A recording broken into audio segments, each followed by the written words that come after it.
So గత ప్రభుత్వంలో కేసీఆర్ హయాంలో మీ మీద దాదాపు 10 కేసులు పెట్టిర్రు. ఎందుకు పెట్టాల్సొచ్చింది? కారణాలేంటి అసలు?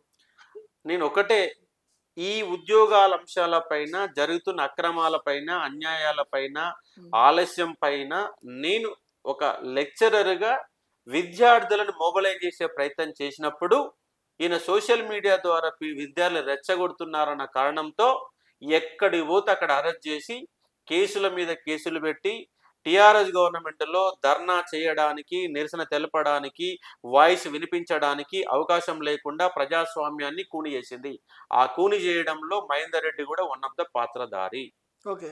మహేందర్ రెడ్డి హయాంలోనే మీరు నా మీద ఇవన్నీ మహేందర్ రెడ్డి కాలంలో ఆ! కేసులు తర్వాత ఇంకెక్కువ జరిగినాయి. ఆ! మహేందర్ రెడ్డి ఉన్నప్పుడు కూడా జరిగినాయి. జరిగినాయి. మహేందర్ రెడ్డి ఉన్నప్పుడు కూడా నా మీద కేసులు పెట్టే ఆ! ప్రయత్నం జరిగింది. ఆ! కానీ నా మీద కేసులు పెట్టారని చెప్పి మహేందర్ రెడ్డిని వ్యతిరేకంగా బాగుండుతో నేనేం చెప్పడం లేదు. ఓకే. కాకపోతే ఆయన ఈ అన్ని అంశాలు పరిగణలో తీసుకొని చెప్తా సో గవర్నమెంట్ ఒత్తిడి వల్ల వాళ్ళ పనులు వాళ్ళు చేసుకుంటూ పోతారు. అవును. ఒత్తిడి వల్ల చేసే ప్రయత్నం జరిగింది. ఓకే. అది. సో దాదాపు 10 కేసులు పెట్టారు. ఒక టీచర్ మీద ఇన్ని కేసులు ఎందుకు ఎక్కడ పెట్టారు? లేవు. ఆ! ఒక విద్యా వ్యవస్థ పైన ఆ! ప్రశ్నించిన వ్యక్తులు ఎవరి మీద కేసులు ఉండవు. హ్మ్. కేవలం నా మీదనే ఆ విధంగా కేసులు పెట్టారు. హ్మ్. చివరికి రాజద్రోహం కేసు కూడా పెట్టారు.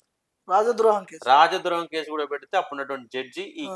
ఈ యొక్క హ్మ్. సెక్షన్ ఈయనకు వర్తించదని చెప్పేసి వేరే సెక్షన్లు మార్చమని చెప్పేసి చెప్పిన కారణంగా నేను లేకపోతే జైల్లో విధంగా రాజద్రోహం కేసు కూడా నన్ను అరెస్ట్ చేసే ఒక పరిస్థితి ఉండేది. అంటే ఓకే. ఇక్కడ హ్మ్. గత ప్రభుత్వంలో ప్రశ్నించడమే తప్పయింది. హ్మ్. ఆ ప్రశ్నించడం తప్పు చేసిన దాంట్లలో మహేందర్ రెడ్డికి పాత్ర హ్మ్. ఉన్నది కాబట్టి ఆయన దీనికి ఓపిక కావాలి. హ్మ్.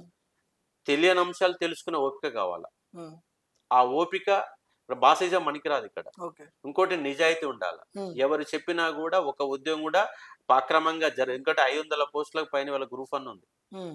గ్రూప్ అవును. 1 ఉద్యోగాలలో అమ్ముకుంటే రాష్ట్ర భవిష్యత్తే మారుతది. హ్మ్. ఎందుకంటే రేపు ఈ 500 మంది వితిన్ 5-10 సంవత్సరాల్లోగా కన్ఫర్మ్డ్ ఐఏఎస్‌లు, ఐపీఎస్‌లు అయితారు.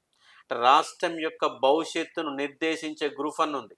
హ్మ్. గ్రూప్ 2 ఆఫీసర్లు కూడా అంతే పోస్టులు ఉన్నాయి. హ్మ్. కానీ ఇవన్నీ పోస్టులు నింపాలంటే ఎక్కడ కూడా ఒక్క అడుగు కూడా వెనకకు జరగకుండా సరియైన అభ్యర్థులను ఎన్నుకుంటేనే రాష్ట్ర భవిష్యత్తు కూడా దీని మీద ఆధారపడి ఉంది కాబట్టి మహేందర్ రెడ్డి అనే వ్యక్తిని 11 నెలల టైం ఉంటే మహేందర్ రెడ్డిని దీన్ని చూజ్ చేసుకోకుండా మరొక వ్యక్తులను చూజ్ చేసుకుంటే బాగుంటుందని ఫైనల్ చెప్పదలుచుకున్నాను. సో, అంటే ఏడాదిలో 2,00,000 ఉద్యోగాలని చెప్పిర్రు గదా! ఒకవేళ 2,00,000 ఉద్యోగాలు భర్తీ కాకపోతే అశోక్ సార్ పోరాటం ఉంటదా విద్యార్థులు ఎమ్మటి? ఇంకా 2 నెలల్లో స్టార్ట్ చేస్తాను. స్టార్ట్ చేస్తారా? ఎందుకంటే ఫిబ్రవరి హ్మ్. 28లోగా హ్మ్. పెండింగ్ 35,000 ఉద్యోగాల రిజల్ట్స్ ఉన్నాయి. ఇప్పుడు హ్మ్. 35,000 ఉద్యోగాల రిజల్ట్స్ రావాలా. గురుకుల రిజల్ట్ ఆగిపోయింది. హ్మ్. హారిజాంటల్ రిజర్వేషన్ కారణంగా. ఓకే. Group 4 result 8,000 ఉద్యోగాలున్నాయి. హ్మ్. 16,000 ఉద్యోగాలకు సంబంధించి వివిధ రకాల కేసులు పోలీస్ డిపార్ట్మెంట్. హ్మ్. సరే టీఎస్పీ సంబంధం లేకపోవచ్చు. హ్మ్. కానీ మొత్తంగా గత గవర్నమెంట్ ఎగ్జామ్ నిర్వహించిన పరీక్షలలో 35,000 ఉద్యోగాల ఫలితాలు రావాలి. అవన్నీ ఫిబ్రవరి 28లోగా మీరు ఫలితాలు ఇస్తే హ్మ్. మీకు రేపు ఎన్నికల్లో ఒక నమ్మకం ఏర్పడుతుంది. ఓకే. మీరు ఫలితాలు ఆపేసినా ఈ హ్మ్. గ్రూప్ 1, గ్రూప్ 2, గ్రూప్ 3 యొక్క తేదీలపైన ఇంకా క్లారిఫికేషన్ ఇవ్వకుండా పని మొదలు పెట్టకపోతే కూడా ఇబ్బందులొస్తాయి. హ్మ్. పని వేగంగా మొదలు పెట్టాలా. అంతే అదే టైంలో టీఎస్పీసీ పైన క్రెడిబిలిటీ, నమ్మకం జరిగే విధంగా అలాంటి వ్యక్తిని మీరు చూజ్ చేసుకోండి. ఓకే. మీరు మహేందర్ రెడ్డి వైపు గనక అడుగులు వేస్తే హ్మ్. ఈ కాంగ్రెస్ గవర్నమెంట్ పైన ఉన్న నమ్మకం కూడా పోవడానికి అవకాశాలు ఎక్కువ ఉన్నాయి. సో, సేమ్ పోరాటం అశోక్ సార్‌ది ఉంటదా ఈ ప్రభుత్వం మీద? కంపల్సరీ ఉంటది. ఒకవేళ విద్యార్థులకు న్యాయం జరగకపోతే? వీళ్ళు కూడా కేసులు పెట్టినా కూడా వెనకడుగు వేసి ఏం లేదు. హ్మ్. పెడతారని నేను అనుకుంటున్నా. 100% పెడతారు. ఆ! ఎందుకంటే ఆ!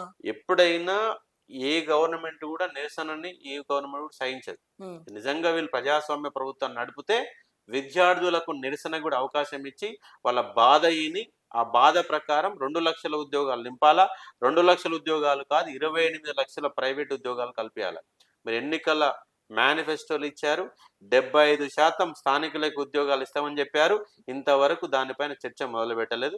చర్చ పెట్టండి. ఫస్ట్ విద్యా వ్యవస్థ పైన, ఉద్యోగాల పైన సీఎం గారు 2 రోజుల పాటు మొత్తం అధికార వ్యవస్థను ముందల పెట్టుకొని కొంతమంది మేధావులు, యూనివర్సిటీ మేధావులను కూడా ముందల పెట్టుకొని దానిపైన చర్చ జరపండి. ఓకే. మంచి చెడు చర్చ జరిపి విద్యా వ్యవస్థ బాగు కోసం ఉద్యోగుల యొక్క భద్రత, బాధ్యత, నియామకం అనే అంశాలపైన ఈ రెండింటిపైన దృష్టి పెట్టాలా. వైద్యాన్ని ప్రాధాన్యత ఇవ్వాలి. ఇస్తే ఈ యొక్క రాష్ట్రం యొక్క భవిష్యత్తు బాగుంటది. లేదు మాకు ఓటు బ్యాంకు పథకాలే ముఖ్యం. మేము కేవలం ఉన్నటువంటి సంపదను మాత్రం పంచివ్వడానికే వచ్చాం. ఈ అన్ని అంశాలు మాకు అవసరం లేదంటే రాష్ట్రం ఆల్రెడీ కేసీఆర్ కారణంగా 10 ఏళ్ళు వెనకపోయింది. దీని కారణంగా మరో 10 ఏళ్ళు వెనకబడడం కావు.